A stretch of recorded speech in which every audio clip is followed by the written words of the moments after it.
Chapter 52. Das Kelstein House, the Eagle's Nest, June 8th, 1939. Gunther sat in the back of his staff car, marveling at the view out the window. They traveled up a steep road into the mountains outside of Birch's Garden. He heard about the home Martin Bormann constructed for De Fuhrer's 50th birthday. Mostly, it was grumbling about the 34 million Reichsmarks it cost, or the 3,500 men it took to build it. There were some who believed the money and labor would have served better elsewhere. Gunther ignored them. It was political gossip. The Reich had that in abundance. No matter how prosperous or powerful Germany became, no one was content. Its officers were petty and self-indulgent. Gunther had no time to waste on trivialities. His work was too important. The setting sun filled the sky with a myriad of colors. It seemed fitting De Fuhrer should have a home up here in a land with beauty to rival Camelot. The car continued upward to where Adolf waited for him. It was the first time his childhood friend summoned him. Gunther felt honored. He avoided social functions like he avoided Ilse Koch. His peers in the SS were boring at best and ignorant at worst. None of them could even conceive his research. In the months since Himmler drafted him, he worked like a man possessed.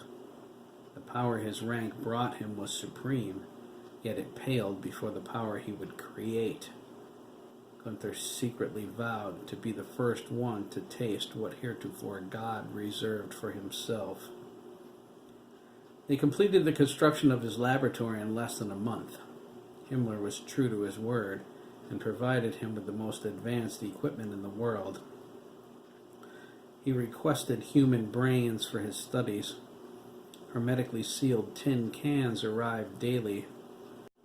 At first, they held the heads of men, women, and children, but when Gunther remembered Grigor, he concentrated strictly on boys. He threw a fit when one of the shipments held heads from the euthanasia project.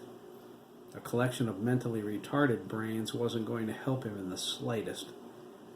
One call to the Ministry of Health took care of that situation. He received only healthy brains afterwards. Gunther wondered what crime a 5-year-old child could commit to warrant a death sentence. Some of the heads he received were even younger. Life in Buchenwald showed him anyone could die for the merest infraction.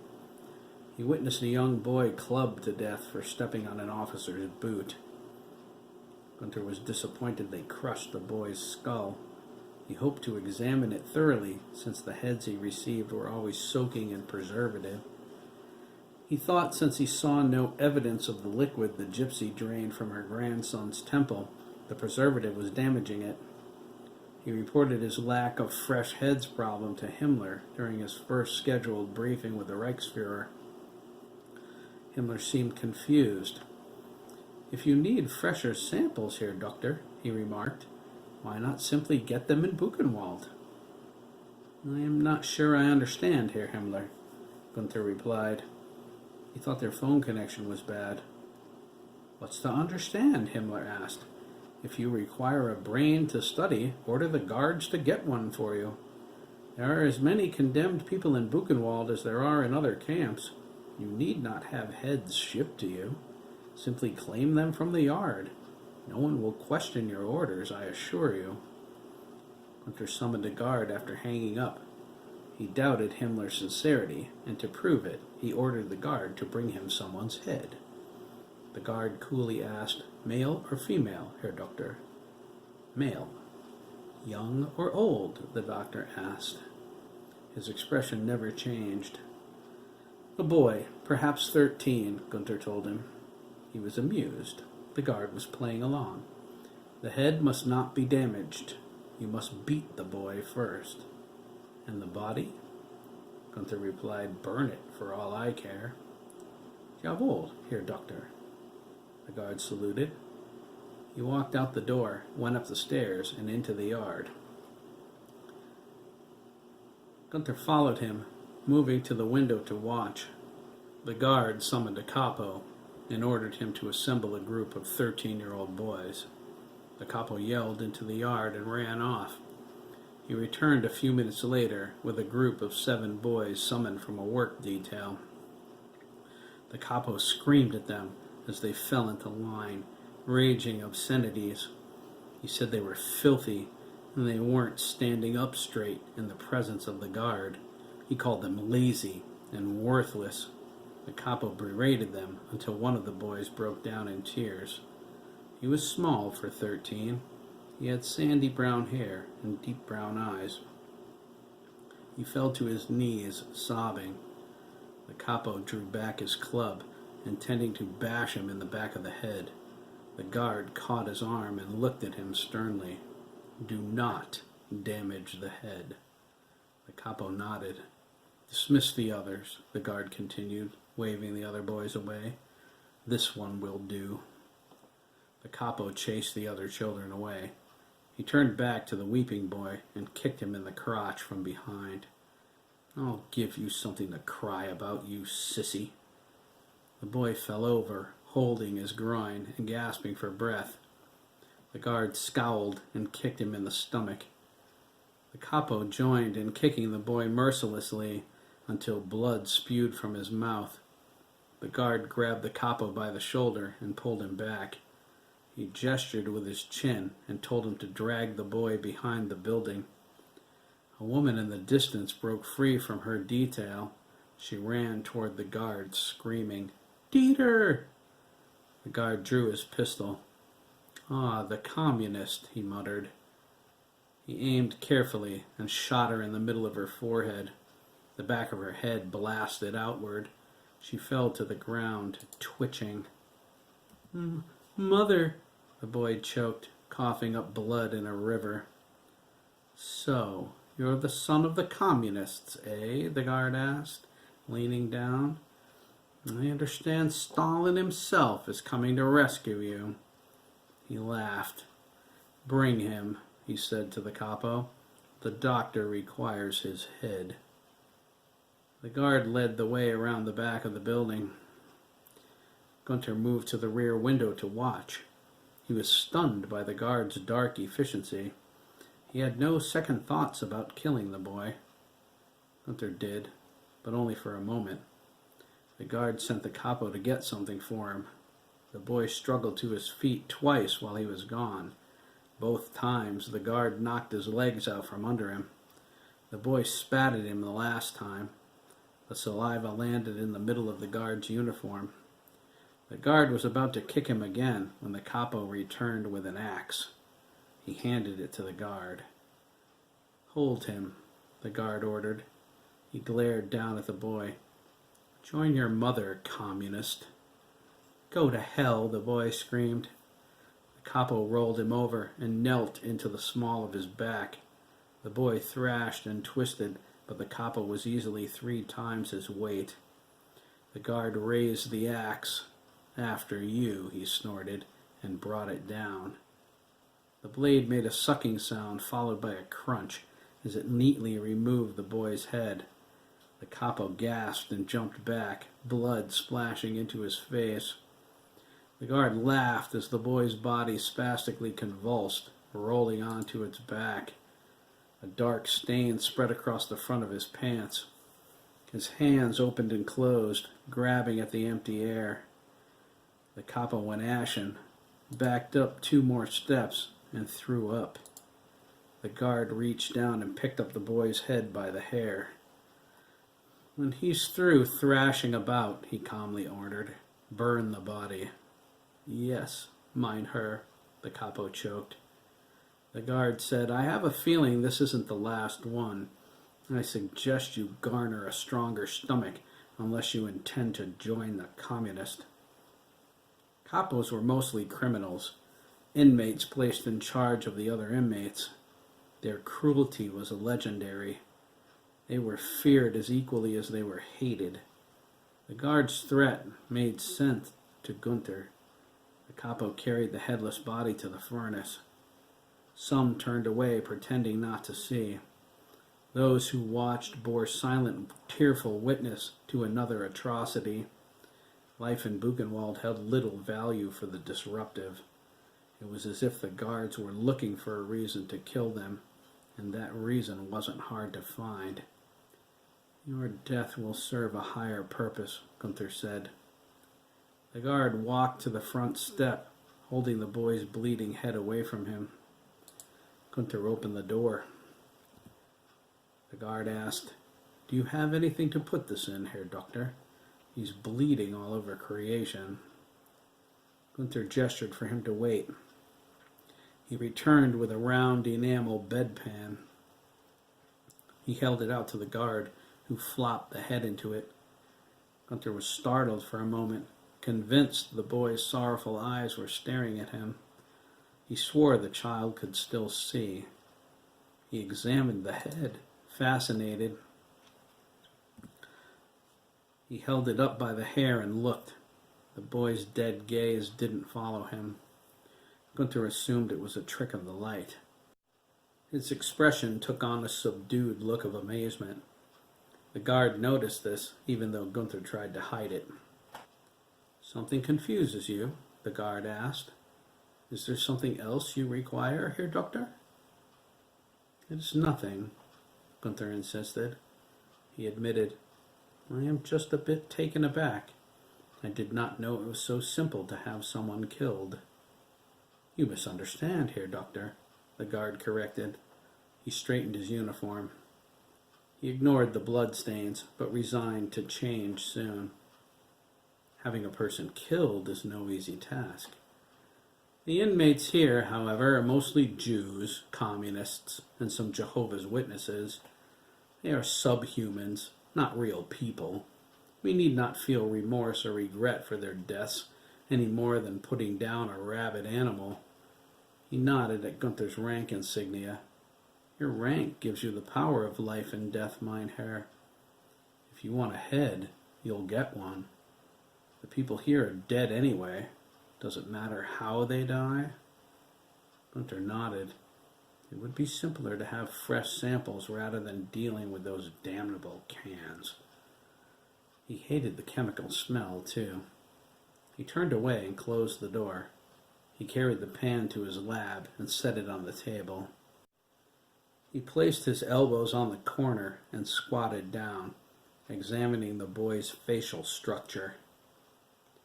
There was some Nordic in his background. He put his chin on his palm and reached for a scalpel. He gingerly poked at the boy's temple. This is where the gypsy cut her son, Gunther thought. If I cut him, will I find what she did? Would it be a clue to the power? Gunther jabbed the scalpel into his temple. He jumped back to avoid the squirt of pinkish fluid that shot out. It landed on the front of his lab coat, missing his face by inches. Gunther scurried for a test tube. He held it beneath the wound until the fluid turned to blood. He rushed away with the vial, cradling it like an infant. He examined it all night and the next day in every way known to science. By the time he was finished, he knew nothing, Gunther mumbled in the back of the staff car. He shook off the memory. Absolutely nothing. "Excuse me, Herr Doctor?" the driver asked. He looked up at the rearview mirror. "Did you say something?" "Never mind, Klaus," Gunther sighed. "It's not important." He noticed the road leveling off. He saw a tunnel up ahead cut into the mountain. "I assume that is our destination?" "Partly," Klaus confirmed. "I'm supposed to walk you through the tunnel to the elevator and then wait. You're to go up alone." "Elevator?" Gunther asked. "Through solid rock?" "Fascinating, isn't it?" Gunther replied. "I could hardly believe it myself." Bormann indeed pulled out all the stops, Gunther said. He wondered how Adolf felt about such a lavish gift. Klaus parked the car in the parking area. Gunther's thoughts drifted back to the pinkish fluid as they parked and walked to the tunnel. Gunther lost track of how many heads he examined in the last year. The fluid may have defied examination, but he was able to discover many things about its source. He learned quickly that the fluid was never present in females of any age, alive or dead. He tested them in every conceivable fashion. He checked after they copulated. He had them beaten. He examined them asleep, awake, raped, old, young. There was never any sign of the chemical, so abundant in Dieter's severed head. The fluid was found only in males. From there, he learned it only formed when the males suffered under extreme duress. The fluid manifested itself in pubescent boys. The amount present varied depending on the type of duress the boys suffered and how advanced they were into puberty. Death by beating or violent murder produced the most fluid. The difference was easily measurable. A beating alone could create the chemical, but only in small quantities. Gunther decided, since the gypsy boy Grieger sample was enough to bestow youth and power on his grandmother, a sample from a dead boy being greater in quantity must give the power in a phenomenally greater magnitude. He had boys beaten to death from that point, with no damage to their heads. Gunther acquired a multitude of samples. The chemicals never decayed. It was impossible to destroy, even when he tried. The fluid resisted heat, cold, water, acid. His anxiety grew with each new specimen. He decided he could never recreate the power without Madame Zora. He had no idea where to begin. Gunther read everything he could find on gypsies. There was never a mention of ESP or mental powers of any kind, other than the occasional fortune teller. He interrogated them in the camp, often to their deaths. No matter how savage the torture, how violent the prodding, they wouldn't reveal the secret. Even those gypsies who claimed to have the ability to see into the future proved charlatans. Gunther had the least patience for them. The first person he killed claimed to be able to look into the future through tea leaves. Gunther strangled the 70-year-old man with his belt. "Did you see that coming, you fool?" Each life he took, killing became easier until it was nothing for him to claim a head. Gunther induced the trauma through beatings and severed the heads with an axe. The blade was kept razor sharp by the same children he murdered. Gunther didn't call it murder, though. They were sacrifices for the greater good. As far as he was concerned, he gave their worthless lives meaning. Gunther left Klaus in the waiting area and boarded the elevator. The operator was a stiff and spit-shined SS officer. He said nothing to him, nor did he make eye contact. He was so disciplined as to suggest he was born in the uniform. Gunther was impressed. He intended to mention this to the Fuhrer when he saw him. He wondered why Hitler summoned him to the Eagle's Nest. Surely a communiqué would have sufficed for something that wasn't urgent. It didn't matter. His research was at a standstill. Perhaps a day away from the lab might help clear his mind. He required a fresh perspective for his study in order to move forward. He needed Madame Zora. Suppose she refuses to reveal the secret when I find her, Gunther wondered. His anger ignited. She will not refuse. She will tell me what I need to know, or she will suffer. Inflicting suffering was something Gunther knew how to do with grotesque efficiency. He knew where to cut to cause agony, but not death. He knew which bones to break, what tortures push the mind to the brink of madness. Madame Zora would know all of this and more by the time he was through with her. She will give up her secrets, or I will maim her, torture her, Show her agony that will make the Spanish Inquisition look like... The elevator reached the top. Gunther stepped into the eagle's nest, confused by the eerie silence and the darkness. He turned to ask the elevator operator what was going on, but the doors slid shut. He sighed his frustration. Someone was playing a trick on him. He wasn't amused. He moved through the stately manor, determined not to trip over anything. Gunther followed a crackling sound into the main reception hall. A man stood near a black marble fireplace, looking into the flames, as if hypnotized. Gunther would have recognized his childhood friend if he were struck blind. "Heil Hitler!" Gunther proclaimed, holding his arm out and snapping to attention. Hitler lifted his arm in response. "I appreciate your promptness, Gunther," he said, tearing his eyes from the fire. He scrutinized him and nodded his approval. "It is good to see you again. You wear your uniform well." "It is good to see you too, mein Führer," Gunther replied. He looked down at his uniform and frowned. "I have to admit, I wasn't positive it would ever fit me." "But it does," Hitler said. He clenched his hands behind his back. "I have watched your career with approval. I often wonder if you're the only one in the Reich who truly appreciates my grand design." "You've made Germany strong again," Gunther said. "And you, Gunther," Hitler insisted, "will make the fatherland invincible." Gunther sat in a fireside chair. He drew a handkerchief from his pocket and wiped his forehead. Hitler looked at him concerned. Gunther felt his stare boring through him. "You seem disturbed," Hitler remarked. Gunther rubbed his eyes. "I am, mein Führer," he sighed. He looked over his fingertips. "You are the only one who understands," he said frankly, with some anger.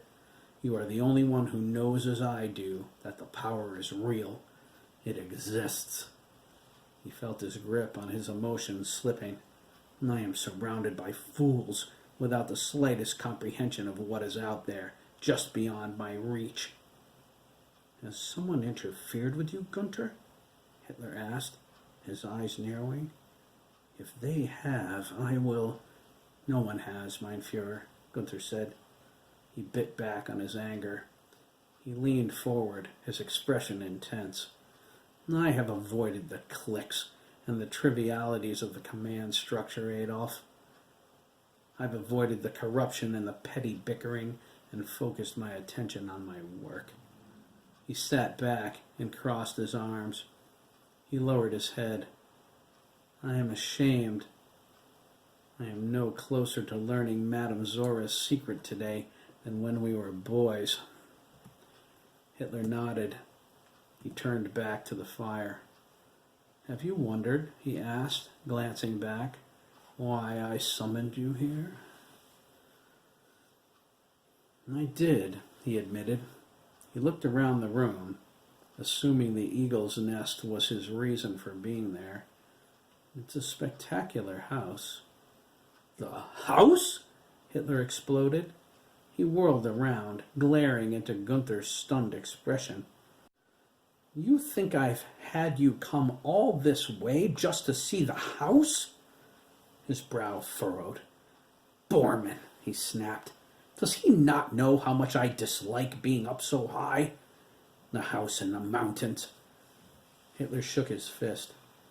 "I'll accept it gratefully enough," he insisted. "But I'll confide in you that your work is more important to me than this dwelling will ever be."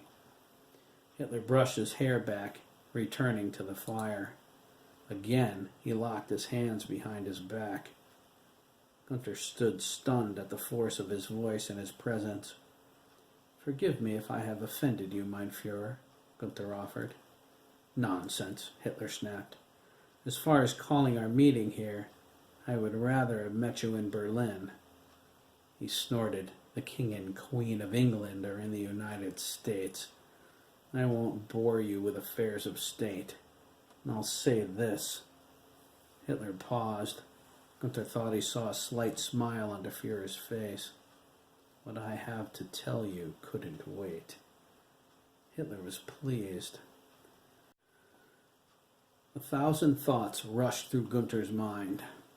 Is he going to terminate my project? No, that cannot be it. He just said he valued my work. But then, what could be so important or secret that I would have to travel here to find out? Why would Herr Hitler meet me alone in the mountains rather than send me a message? Why?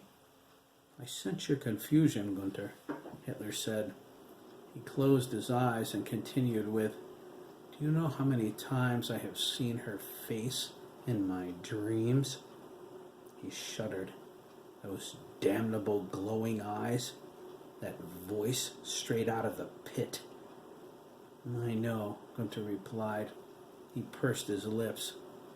I see her too. She haunts me. Hitler reached up onto the fireplace mantel. He pulled down a file folder and handed it to Gunther. Everything you need is in here. Mein Führer? Hitler turned and glared at him. Have you not figured it out, Gunther? Gunther stared at the file folder. Realization hit him. His head snapped toward Hitler. The color drained out of his face. That's right, Hitler nodded. My operatives have succeeded where you could not. Madame Zora is ours. Gunther leaped to his feet and gasped, Mein Führer! Hitler held up his hand. On May 29th, 400 gypsy women from Austria were transferred to Ravensbrück. She is with them. Now you have everything you need. He turned back to the fire. His gaze became far away once more. Take her, Gunther. Take her to Buchenwald. His eyes widened as he stared at the flames. Take her and do whatever you must to learn her secrets. He glanced back menacingly. Whatever you must. Her power will be ours. Gunther took a step back and then another. He gripped the file folder with both hands, holding it tightly to his chest. He turned and ran back to the elevator. He stepped inside when the car arrived. Ravensbrück, he muttered. His mind was whirling. Gunther flew out of the elevator when the doors opened. He grabbed his driver by the arm and pulled him down the tunnel toward the staff car. Mein Herr? Klaus asked, suddenly afraid. Where are we going? Take me to Ravensbrück, Gunther spat, throwing Klaus ahead of him. Get in the car and take me to Ravensbrück now. Klaus glanced back, stunned. The look in Gunther's eyes bordered mania. He ran to get the staff car. Gunther waited at the entrance to the tunnel, opening and closing his hand on the folder. I have you, witch, he thought. I have you, and nothing is going to stop me from learning your secrets. Nothing.